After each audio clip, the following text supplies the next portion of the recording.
You're very welcome back. Joe Malloy with you this evening. The football show is brought to you by Sky. Don't miss Southampton West Ham in the FA Cup tomorrow, Wednesday, live on Premier Sports. Speaking of the FA Cup, this evening we have 3 games. Peterborough 0, Manchester City 2 is a full-time result.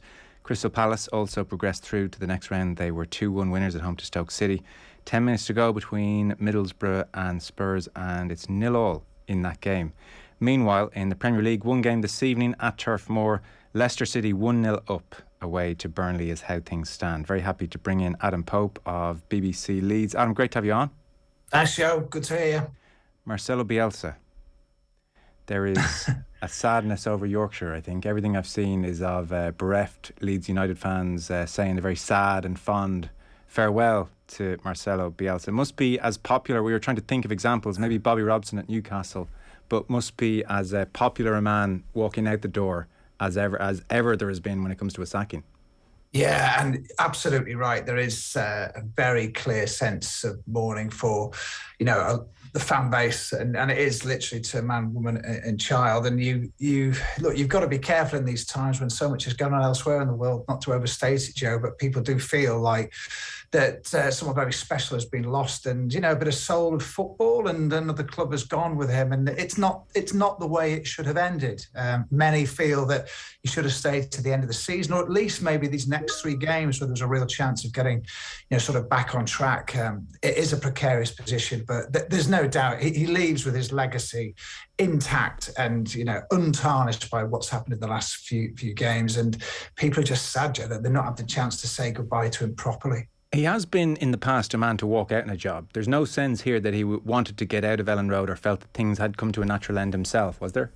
No, absolutely not. I mean, firstly, you're right, 170 games in to a career at Leeds United, and I think it was 81 wins, which was incredible. So clearly that record alone, the stats would say that it would suggest that he was able to turn this around, and he was defiant even on Saturday, by which time I think it may well be, as it turned out, that he knew before, but even Saturday night he felt he was having the confidence to be able to turn this around. And he's got, if you remember rightly, Joe, he went through sticky situations in every season he's been at Leeds, the 3 full seasons before. There were long spells of games where they weren't winning, or it looked like they were going off the rails, particularly in the promotion season.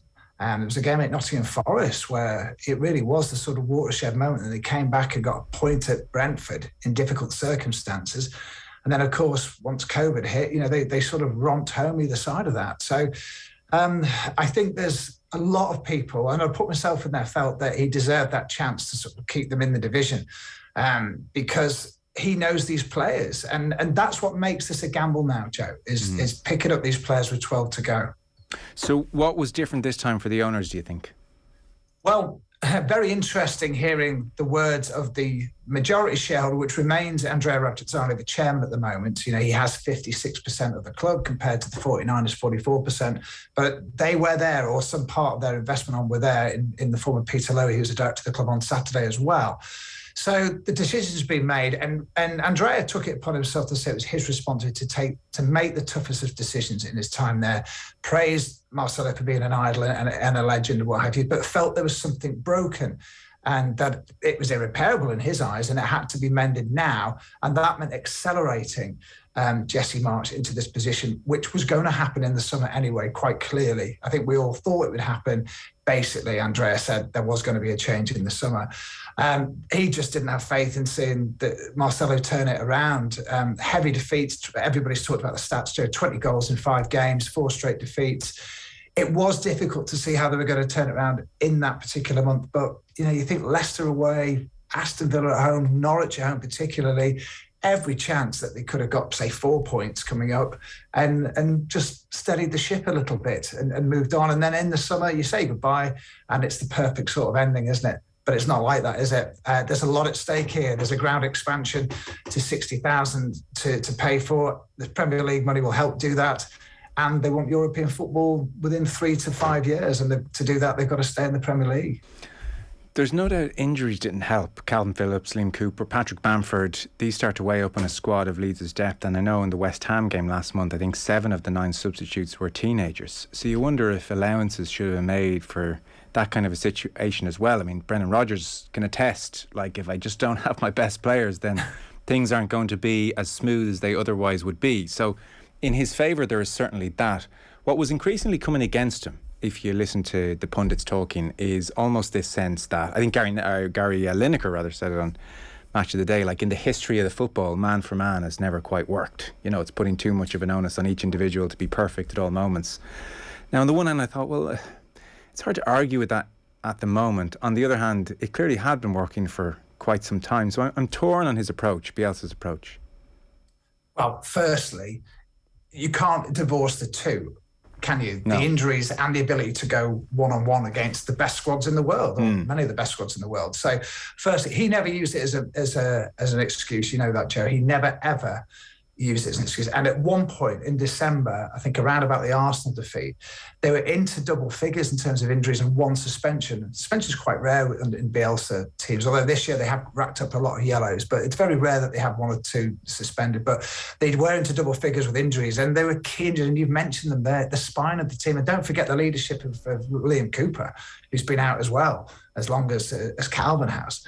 And Bamford, the top scorer, of course, and the only real natural striker by young Joe Gelhardt at the club.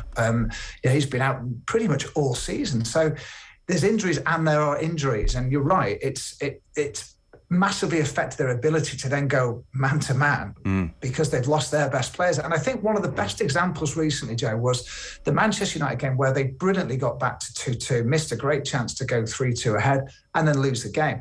You had Adam Forshaw, who's been unbelievable coming back from 2 years out, had a really brilliant game for Leeds, but Pogba one-on-one with him, beat him 3 times in the first half. And that's just because you've got a potentially world class. He's not consistent enough really to call him that, I wouldn't say, Pogba, but just doing what he can do best in key moments against a player who's giving everything, but simply is just not as good as him, although he had a great game. And when you've got that scenario, you lose those margins and you're exposed, aren't you? So, and that's what's been happening. And plus some rank poor defending as well, you have to say. I mean, the set piece scenario from corners, I think it's 8 now, isn't it, that they've conceded from.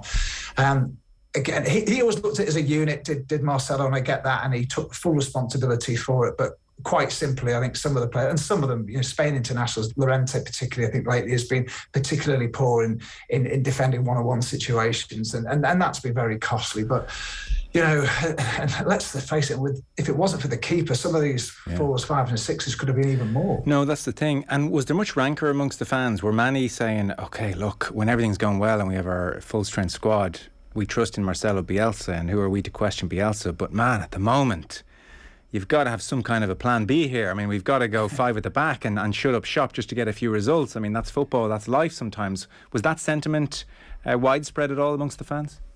I mean, it's always been there through difficult times, and it was growing, and the dissenters were growing, but they were nowhere near the majority. And I've always got to say, you've got to be careful of the Twitterati, haven't you? But inside the ground, the support for him was always there. And once the kick-off, the crowd always got behind. There were boos at half-time because there were 3 down in half an hour. So it's to be expected, I suppose. But there's been a constant clamour for that plan B. The thing is, I will always say, and we knew this from the start, there's never going to be a plan B with Bielsa. You keep doing plan A. And for those that aren't aware, Joe, it's because his philosophy is, I play this way, it's attacking, it's attractive, and we go through the thirds. It's not like there isn't a defensive plan, there is quite clearly, but it's to win the ball back high up in the park. But the whole idea is that if you have a plan that's easily deconstructed, then it isn't a strong plan. And he says these guys have been working to this plan, 1 year, 2 years, 3 years, and like we've been taught tonight, it's worked in the main, hasn't it? I mean, promotion, 2 very good seasons in the Championship, one that was desperately sad to lose out in the first attempt, and a utterly brilliant season last year in the Premier League. Yeah, and he's brought Leeds back to the big time, and he's done it in such exciting fashion. And as a neutral and not a Leeds fan, if Leeds were on the TV, I tended more often than not to watch it because I knew the game was going to be so alive. So I suspect there's a large quotient of Leeds fans who would happily say, let's take our medicine this year. If we go down with Marcelo, next year will be a whole lot of fun, and let's have a crack again the year after in the Premier League. And otherwise, what's the point of sport? What's the point in turning up Down Road if I'm not seeing football I don't enjoy? So I suspect that sentiment's out there as well, which brings us to Jesse Marsch. I'd say for Leeds fans now, it's hard to go from Bielsa to anyone. So Jesse Marsch, are they excited? Yeah, and it's harder to do it at this stage, isn't it, Joe, as well, when you say you are literally putting your feet into the shoes of a living legend that has gone against the will of much of the fan base, a lot of the fan base. So that makes it extra hard. It would have been hard enough in the summer following, the Lord Mayor's show, if you like.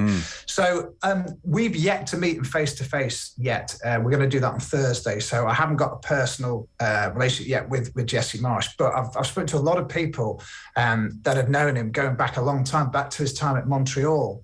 When he was the inaugural manager for Montreal Impact and others, and they do speak very well of him.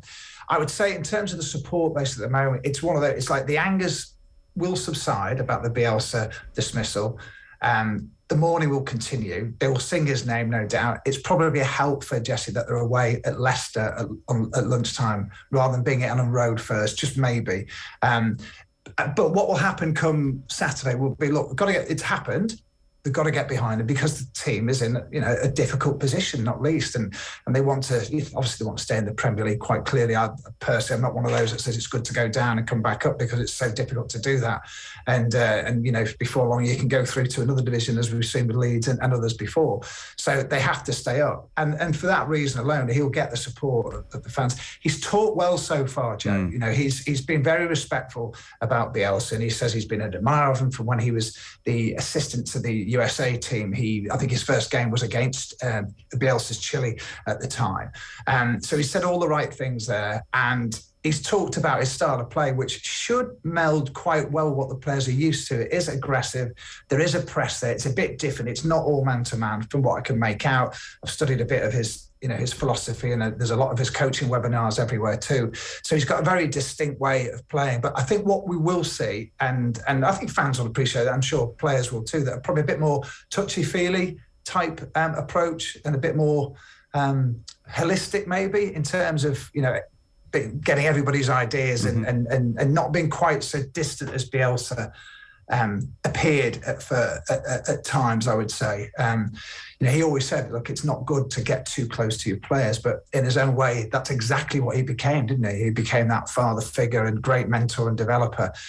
But Marsch's style is going to be different, I think, and already you can see he's very sort of, up and at him and very positive thinking, and he has to be that. He has to be that, hasn't he? He's got to make that impression straight away. So it's going to be really interesting seeing him on Thursday and just seeing whether he goes, Joe, things like, will he go with two up top against Leicester, which would be suddenly changes the dynamic for players like, Gelhardt and say Rodrigo, or, whether he goes with, does he think, right, because he plays more centrally rather than down the wings than say a Bielsa side does. So what happens to Rafinha or something like that? Does he go more centrally now? And does Dan James sort of stick out into his more natural berth on the wing? It'd be really interesting to see how he sets up for that first game. Okay. Adam Pope of BBC. Thanks so much, Adam. Appreciate it.